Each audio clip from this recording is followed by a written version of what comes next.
जी जी। अमन, एक कहावत है ना, नया नया मुल्ला अल्लाह ही अल्लाह करता है। तो अनुराग भाई शायद समाजवादी पार्टी के मुस्लिम अपीजमेंट पॉलिटिक्स के कारण हरा कुर्ता जब से पहनने लगे हैं तो इस्लाम इस्लाम करते हैं। हम क्योंकि इस्लाम मजहब में पैदा हुए हैं, 35 साल मेरी उम्र है, 35 साल से मुसलमान हूँ, तो मुझे छाती पीट पीट के इस्लाम के नारे लगाने की जरूरत नहीं है। अमन देखिए, बहुत ही कॉमन सेंस की बात है। पहले भी वक्फ एक्ट अमेंड हुआ है, दूसरी पार्टियों के समय भी वक्फ एक्ट अमेंड हुआ है, बहुत बार हुआ है। तो आज अगर उसका अमेंडमेंट हो रहा है तो वो अनकॉन्स्टिट्यूशनल, असंवैधानिक कैसे हो गया? पहला सवाल मेरा ये है। दूसरी बात मैं कहना चाहती हूँ, पहले असंवैधानिक था, अब कैसे हो गया? ये ठीक, पहले संवैधानिक था, जैसे कोई भी एक्ट अमेंड होती है, ऐसे वक्फ एक्ट भी अमेंड हो सकती है, आज भी हो रही है, 5 साल बाद भी हो सकती है। तो इतनी छाती पीटना, उसको अनकॉन्स्टिट्यूशनल बोलना क्यों? दूसरी बात, वक्फ ट्रिब्यूनल में सैकड़ों की तादाद में कितने केसेस पड़े हैं जहां पे गरीब मुसलमान अपने हक के लिए लड़ रहा है। वक्फ बोर्ड्स के ऑफिस में लाइन लगाता है वो यतीम, वो बेघर मुसलमान, उसको धक्के मार के बाहर निकाल दिया जाता है और मुतवल्ली अपनी मनमानी करते हैं। तो क्यों उन गरीब मुसलमानों के हक के लिए ये बिल अमेंड ना हो? दूसरा सवाल, और जब से वक्फ की बात, अमेंडमेंट बिल की बात सरकार ने करनी शुरू की, अमन, मिनिस्ट्री के पास सैकड़ों की तादाद में अग्रीव्ड मुस्लिम पार्टीज की कंप्लेंट्स गई हैं। प्रॉपर रिकॉर्ड है भैया, हमने तो। और एक चीज और है अमन, सरकार साफ साफ बोल रही है कि भाई 2 अप्रैल से पहले जो प्रॉपर्टी डिक्लेयर्ड वक्फ है, प्रॉपर लीगल वक्फ है, उनको आप बस रजिस्टर करा लीजिए, आपसे छीना नहीं जाएगा। मतलब वो रेट्रोस्पेक्टिव नहीं होगा। यस, अगर प्रॉपर पहले लागू नहीं होगा, ये भी बहुत जरूरी है पहुंचना। हाँ, लेकिन उनको डर ये है कि वो कानून की लिमिट में नहीं आना चाहते। क्यों नहीं आना चाहते? उदाहरण बताऊं आपको अमन, क्योंकि वक्फ प्रॉपर्टीज में मस्जिदों के नीचे दुकानें बना के बेच दी हैं।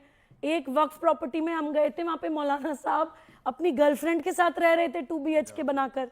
तो आप बताइए, यस वक्फ प्रॉपर्टी में, तो वो लोग क्यों चाहेंगे कि कानून के दायरे में हो? क्यों चाहेंगे कि प्रॉपर बोर्ड मेंबर सलीके वाले हो? क्यों चाहेंगे कि डीएम जो है वॉच करे कि क्या सही हो रहा है, क्या गलत हो रहा है? इन लोगों ने भूमाफिया बनके, वक्फ माफिया बनके 95% मुसलमानों का जो शेर पढ़ा था, मैं उनको जवाब दे दूं कि चले तो पैर के नीचे कुचल गई कोई शय, नशे के झोंक में देखा नहीं कि मुस्लिम है। ये जो सरकार इतनी नशे में, कितनी गलत बात है, इतनी नशे में है कि अपने पैरों के तले यहाँ की जो माइनॉरिटी है, मुस्लिम माइनॉरिटी, उसको चाहते हैं, अमन बहुत गलत पीसना चाहते हैं।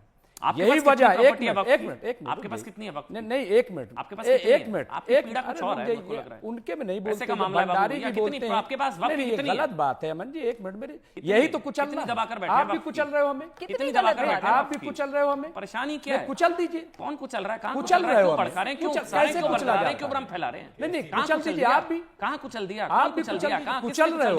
वहां मिठाइयां खिला रहे हैं, बोलने ही नहीं दे रहे हो, आतिशबाजियां कर रहे हैं, बोलने नहीं दे रहे हो। आप कह रहे हैं, आप स्टूडियो वाला मौलाना है। मैं कह रहा हूं मौलाना परेशान है, मुस्लिम खुश है।